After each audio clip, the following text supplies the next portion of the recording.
What's up, guys? Welcome back to the Average American Podcast. I'm your host, Nathan Tate. It's the podcast for the average American by the average American. A lot of stuff to talk about. It's been 3-ish weeks since I recorded a video, so a ton of shit has happened. Trying to get to keep it in my 30 to 35 minute kind of segment that I do. Um, I guess first things first, Marjorie Taylor Greene's resigning. That is I think that's a huge blow. I really do.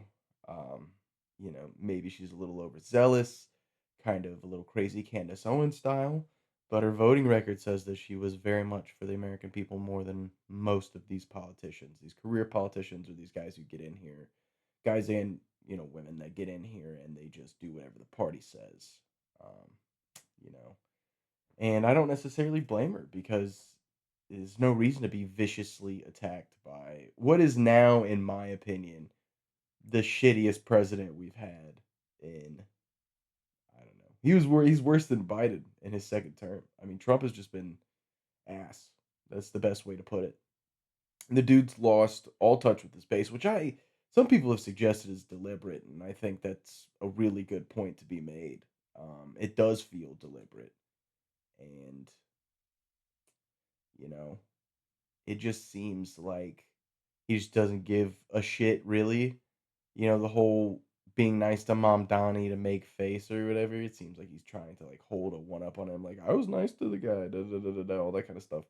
The Trump whataboutisms and all that kind of shit, but really, you know, just seems like a senile old man. It should be studied, the fall off of Donald Trump, how resoundingly he won his election for the second term, and then just how much he's botched it and just been completely against anything that his party. And what's so funny is you can tell who's getting paid. Like you can tell because they have no negative things to say. Anytime you say something negative, whether it be Israel or Trump or anything relative to it, I mean, they just it's just so funny to me, I think, because they really think you're that dumb. They think we are that fucking dumb. And I'm gonna be honest, some of you are. There might be a person who watches this video who is that fucking dumb, who's gonna get outraged and angry um, about what I had to say or what anyone else has to say. But I don't get $7,000 a post. Wink, wink. So and I wouldn't take it if I did because money's not the factor here. Especially with them debasing the currency constantly by doing just absolutely asinine shit. And then Trump just makes stuff up. It's like, I've had the highest polling markers I've ever seen. Like, shut the fuck up. You're so fucking stupid, it's not even funny. Like, how do you go from 45 where people were like, it was great, surprising presidency, actually was, for the people, all that kind of stuff. Seems like he did good economic stuff. And then it comes out and, some people have suggested that some of the intelligent stuff that he's learned really shaped and changed who he's been in his second presidency. And it's hard not to say that that's the truth. Plus he's old as fuck. I mean, dude's gonna die. And like, if he's lucky 10 years, especially if you've heard his diet with Diet Cokes and McDonald's and shit. I mean, of course that guy's gonna fucking get murked. But, um, I guess I don't want to say murked. That's probably not what I meant to say. But like, life's just gonna take him out because he's an unhealthy person. But anyway, um, you know, said he was going to end the Ukraine war. Can't do that. Said he was going to, fix the foreign things. And then he's just like, you fixed a bunch of wars that I don't give a fuck about as an American. There's several foreign wars that just don't mean shit to me. I just don't care. Like the American people don't give a shit about being an empire. And the problem is that the senators and the politicians in general just care about maintaining power. They want to have power over, the entire world. That's why we're so involved in everything. And I don't know, it's just kind of sad, I guess, to me, um, to have that be the reality that we're looking at. And for it to be, I don't necessarily know how to put it, but I've been a pessimistic individual for a lot of my life after I really learned more about what's going on and kind of behind the scenes and stuff. And this was the first time I voted, and I really was like, okay, this vote's important. Like, it's gonna make a difference. It's gonna matter. And I've never felt more wrong in my whole life. But I want to point out that doesn't mean that liberals are right, and that doesn't mean Democrats are right. Like, it's two wings of the same bird, and it's like old people and then young people with no identity. Like, these are the people that are, I will vote for this party just because, or the they them crowd is just with the liberals because they know the Republicans don't, really approve of what they do. Um, and it just, I guess, kind of blows my mind that nobody's willing to give the third party a chance. Nobody's willing to vote libertarian, or even try to get a new party started. And I don't know. Where do we go from here? What's the solution? How can you vote with confidence? How can you watch this day in and day out and feel like, oh, what I say matters, what I do matters? I don't feel like it does. I don't know how you could think that it does when everything that we say, they just do the fucking opposite. They do the exact opposite. Stop sending money to Israel because we're tired of funding a genocide that the American people don't want to have their names attached to. Oh, fucking 28 more billion to fucking Israel. Here you go. You know? And then I see these boomers, just old people in the comments of a Facebook or Instagram or whatever, that are just like, go in and finish them. Hamas has to be finished. It's like, brother, Hamas is not a threat. I'm sorry. And, you want to act like um, that this is a great alliance and they've given us so much and all this type of stuff. George Washington said, do not favor foreign countries over the domestic priorities that we have of the American people. And I'm paraphrasing, but that's the general gist of it. And then you have these people who, it doesn't matter what side of the pole they're on, that are willing to let whatever party just boss them the fuck around because you're so attached to your ideas, because it's just so much of who you fucking are. And I gotta be honest, that's really fucking sad. That's who you are, is that's all you are. Like, I'm super obviously involved in, politics, and I listen to it all day while I'm at work and analyze and digest this information from people much, much smarter than me. But I'm not an idiot either, and I understand 100% that there's just nothing positive that's being done. There's nothing positive that's been done for the last 6 years. Since COVID hit in the end of 2019, all through Biden's presidency, in the first few months of Trump's presidency, almost first year, I guess, of Trump's presidency, it's just been more of the same. Just more disappointment, more of your money going, more of your debasement of your currency. And it seems like they just love this kind of pendulum swing, and that's why I say it seems, coordinated because, okay, the pendulum swung really hard to the right, and we were all in on the right. And yeah, people clearly voted, and then the liberals are like, no, no, he's a fascist. He's gonna do terrible things, and it's like I honestly at this point can't even disagree with him because he's been somewhat more of just like a dictator than he's been a president, and this whole Epstein thing has really shown uh, that that he's bought and paid for, but also, you know, that he doesn't have as much power as he thinks he does. And, he's still trying to primary Massie. Best Congress person that we have. The best person in Congress by far is Thomas Massie. And I really like Tim Burchett out of Tennessee. And I liked Marjorie Taylor Green. And, obviously he got her up out of there. And I don't blame her for not sticking around because it's tough to do that with kids and all that shit. But the reality is, you know, we don't have any say so in our domestic or foreign policy. Not really. Like, they throw you a bone here and there, but they literally create division so that they have things to campaign on. Because if everything was good, if things were fixed, what would we complain about and vote against? And you need something more to vote against than you need something to vote for. Because and I realized that with myself with this last election. I wasn't voting for Donald Trump and the Republican Party because I believed in what they would do. I was voting against what I had experienced for the Democratic Party and the liberals for the last 4 years.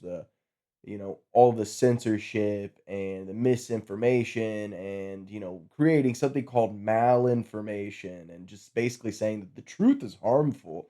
Even if, it's the truth, it still can hurt you. Like, who the fuck cares? That's like the point. The truth is not a good thing sometimes, but the truth is the truth. Admitting truths about yourself sucks as much as that can be, the negative things that may surround your personality. But it's like, government just doesn't have to succumb to any negative shit. We bitch and we moan and we piss and we moan, and then you're gonna go and you're gonna vote again and you're gonna pay your taxes, you do all this shit. And it's like, I'm so tired of hearing people on the internet complain because you're not doing anything. That's all it is. You're just complaining on the internet, and I know that I'm kind of doing the same thing and I get the hypocrisy of it. But it's more like you wanna incite people to do something, to try to make a change, but I shouldn't even say we're all so scared of the ramifications of our little niche that we have in our lives, the little bit that we are holding on to, um, that really keeps us in our place. I don't wanna give up my little piece of land, to help my neighbor, and I don't we're just not unified. I don't know what would unify us, but um, it's not whatever's happening currently. Uh, there's so many things that need to be fixed, and no one's trying to fix them. And I just don't get the idea of more government. That's a part I can't understand at all. How does more government make things good? They've never done anything good. I've never in my life seen the government do jack shit that resulted in a betterment of my life. If anything, they've only ever made my life worse by devaluing my currency, imposing things on me, higher taxes, shit like that. I mean, the state of Indiana made like a 30 some odd percent vape tax increase this year. For what? Just so they could get more revenue. It's not about protecting kids. You don't give a fuck about the kids. Shut the fuck up. You don't care about any of that. The reality is that you just want as much money in your pocket as you can, and the politicians are getting theirs while they just give ours away, and it's just people just keep taking it because you're scared, you're afraid. I don't know what you're afraid of. With all due respect, the longer you let yourself be bullied around, the bad example you set for your kids, the future that they're walking into is absolutely horrendous. They're gonna have no individual power. They'll all be, succumb to the machine essentially. At what point do you stand up and say like enough is enough? I've had enough of this. I'm not going to do it anymore. And there are people who do that and all that kind of stuff, but the machine will always push back and you have to be willing to, take whatever the machine throws at you, you know. You have to teach people that it doesn't matter what happens to me because someone will take up the mantle. It doesn't matter, if I'm the one who's being critical because I'll inspire someone else to be critical. That unification that we lack so desperately is the reason that they win, the reason that they will continue to win, the reason that, no matter what we do, say, think, feel, nothing changes. It all keeps the same. The money keeps going round and round. And um, I just, and the real question becomes like, how do you fix it? Because it seems like man is wholly corruptible. I don't know that the people that we could put in position would be uncorruptible. It's just not realistic for them to be uncorruptible because that's in our nature. We're flawed. We always look out for ourselves. I mean, we're selfish. and trying to incite people to break out of that personal bubble. It's pretty much impossible. Unless, it's like oh, this guy, upsets me and I'm going to go protest in the streets. Like, congratulations. Not sure what you did except wasted a fucking afternoon. Nobody gives a shit. Like, people are actively laughing at you on both sides. Okay, if you're a liberal doing the No Kings, you look dumb as fuck. BLM, dumb as fuck. Um, or if you're one of those people who, riot or didn't riot, but like a protest for the COVID stuff and all that kind of shit. Like, you don't realize that the money is your voice. Like, consumerism. If everybody just didn't buy anything for like a day or two, you could never convince. There's a certain demographic of individuals who just aren't smart enough to grasp the concept, no matter who they are. And like either they think white people are bad, like, that's the racist, or they think, oh, liberal, like I will never do what a liberal does, or I'll never do what a Republican does, or that kind of stuff is what, why we the people will continue to lose. Um, all the meanwhile, countries survive off of our backs. The real question, I guess, for me is like, could Ukraine support us if we went through an incredibly hard time? The same way we've supported them? Could Israel give us money from their economy to supplement us and keep us afloat while we figured out our economic status if it were to tank like it did in 2008?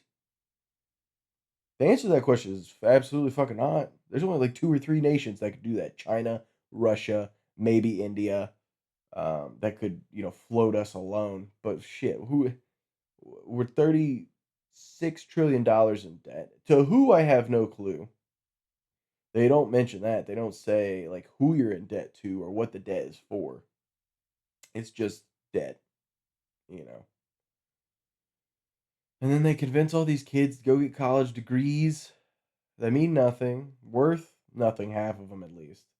They're destroying the job market, absolutely selling out from under us, for AI and all that kind of shit that's going to replace and take your jobs. And I just see people, we just go with the flow. Just no resistance, no.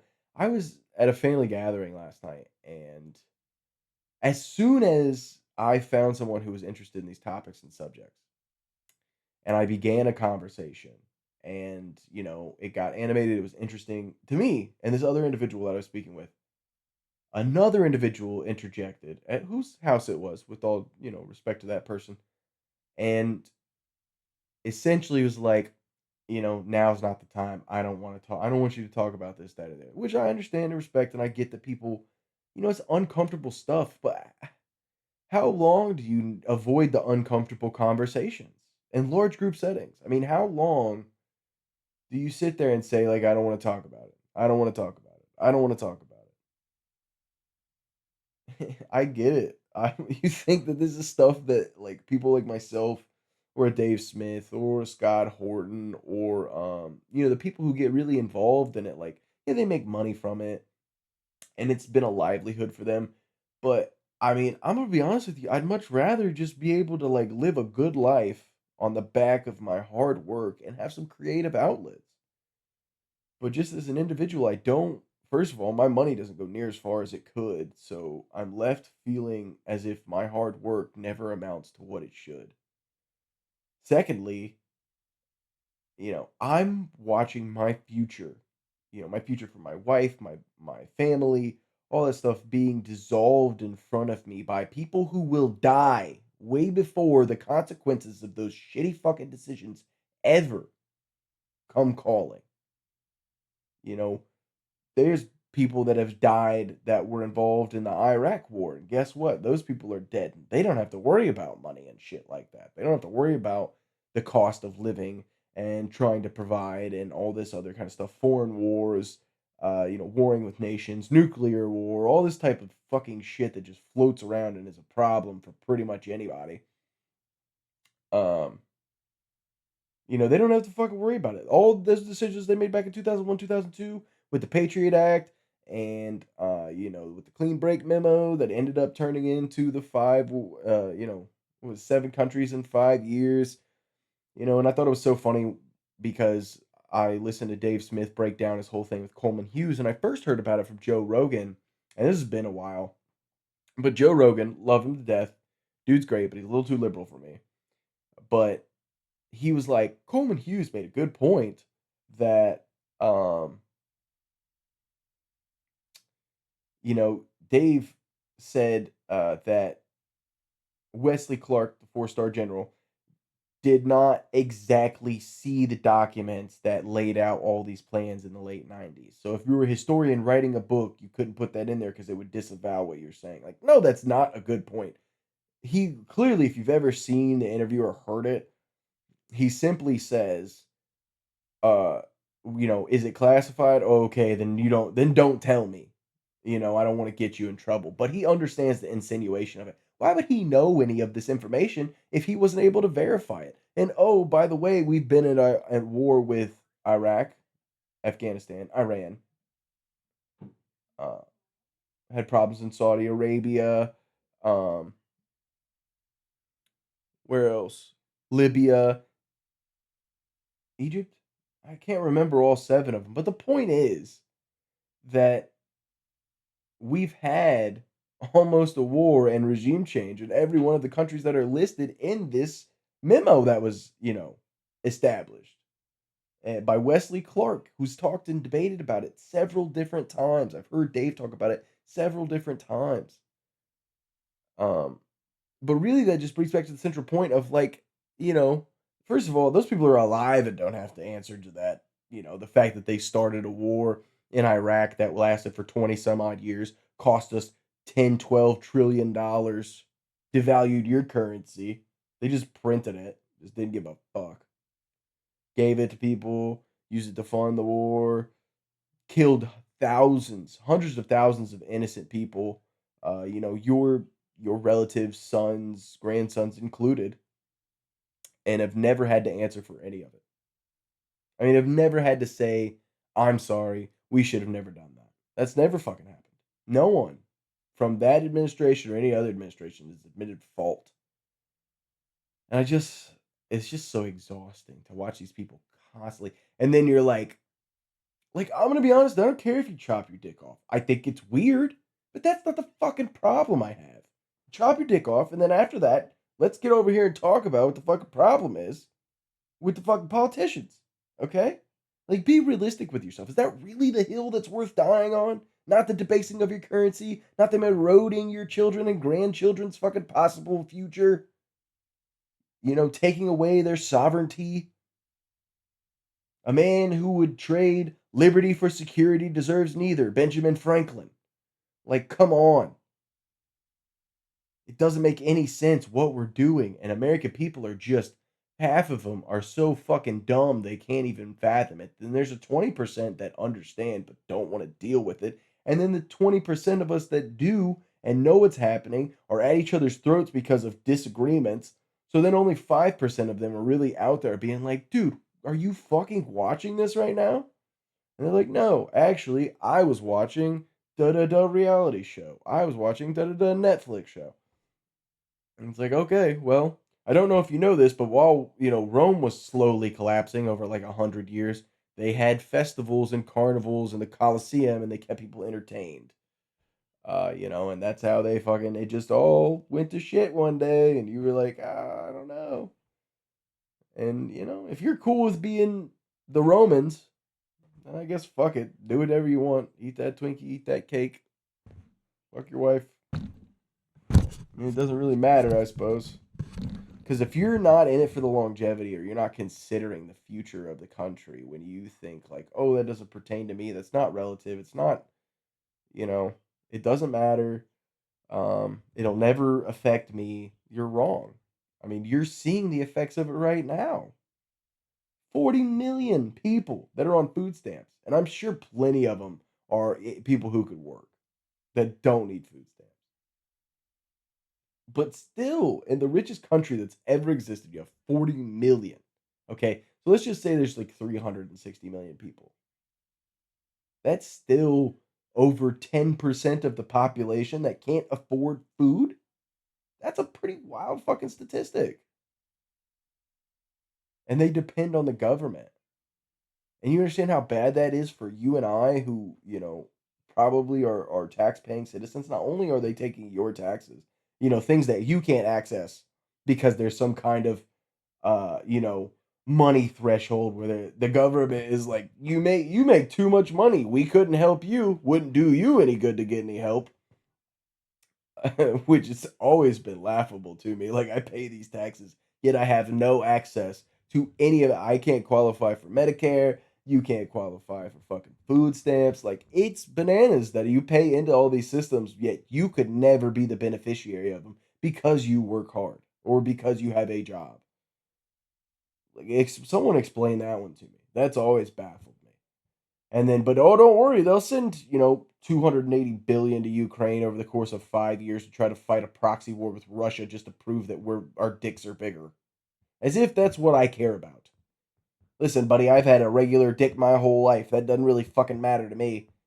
I matter if I can afford to vacation once a year and like buy a house and have a normal fucking life where I can enjoy shit and not have to wonder if in 10 years I'm going to be replaced by fucking robots and I'm going to have to subsist off the goddamn government who I fucking hate and can't stand, all because, the rest of my fellow compatriots couldn't be bothered to give a flying fuck about anything but themselves. So, I don't know where we go from here. I don't know. It doesn't feel up. I'll tell you that. It doesn't feel like we go up. People are always like, oh, it could always, you know, get worse. Well, fucking it is. Don't know if you know that or not, but it is getting worse. It's actively getting worse. And it's going to continue to get worse. But please watch that show or that movie and ignore what's happening until it shows up at your doorstep and it's too late for you to do anything. And I'm not going to feel bad for fucking none of you. I'm not going to feel bad for nobody. As soon as that shit happens and they round everybody up like cattle and they fucking, they're like, oh, well, everybody has to have black hair now. Whatever dumb government thing, because that's the government, they're fucking stupid. And let's point out also that, you know, it's not freedom of speech just because I can call you gay and retarded if I can't criticize a foreign nation. You know, if I can't say what I want to say. I advocate for people, even, say there was a black person who was racist against white people. That person has a right to say whatever they want. I don't care. They can call me honky or whatever the fuck, derogatory term they want. As long as they don't take actionable violence against me, they can stand in the streets and scream whatever the fuck they feel. Because that's true liberty. That's true freedom of speech. You don't get to limit things because you don't like them. Okay? No one likes criticism. I've said that for years. To anyone that'll listen. Criticism sucks. Okay? That's why the government's not good at taking it. Because they don't like it. Because they know that they fucked up. Or are fucked up. Or have fucked up. I mean, you know, it's just one of those situations where you're kind of like, here's the water and here's your nose, and the water's right here, and you're just barely getting a little bit of breath, and they're about to drown your fucking ass. So, I don't know about you, but I'm pretty fucking over it. And I'm going to keep just shouting into the void, and hopefully someone hears. And hopefully, you know, and I know that the Nick Fuentes and all that kind of stuff, but it just feels like it's just a bunch of dudes at home that are getting riled up, and then they never do anything. Nothing ever happens. I mean, legitimately nothing happens. And the one time we did, they sent a bunch of people to prison, and when they didn't even do anything crazy. And then all the details come out later that, like, oh, the government, set them up, essentially. 200 and, 50 some odd FBI agents were in the crowd on January 6th to set these people up. They let them walk in. We've seen the video. They let them around. But, oh, these people committed, an insurrection. Da, da, da, da, da. Like, brother, an insurrection would have been tear gas in the White House, windows busted out, The only person who was killed was actually killed by a cop.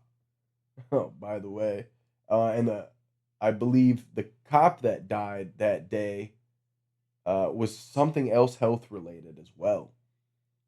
So it's just like, and you don't know who to trust and what news source is reliable and who's giving you the truth and who's bullshitting and pulling your leg.